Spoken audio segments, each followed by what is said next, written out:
បែកគ្នាលើកនេះគឺបែកមែនតែនបងទៅមែនតែនមិនវិលមកវិញចូលទឹកភ្នែកអូនដែលហូរបែកគ្នាលើកនេះលែងអាចបន្តតែអូននឹករឿងអតីត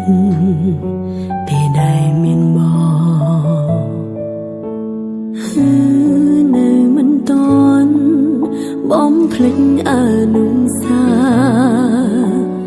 ទុំបីឈឺប៉ុណ្ណាអារម្មណ៍ប្រាប់ថានៅនឹកស្ងួនបងមានហេតុផលច្រើនណាស់សម្រាប់ចាតែមិនមានហេតុផលដើម្បីវល់វិញរកមនុស្សនេះដែលមិនអាចបំភ្លេចថ្លៃអូ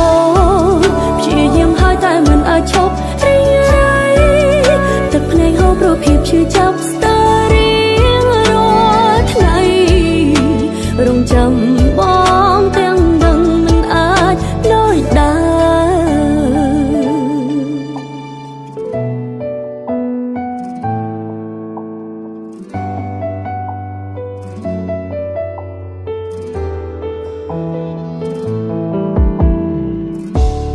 បែកគ្នាលើកនេះ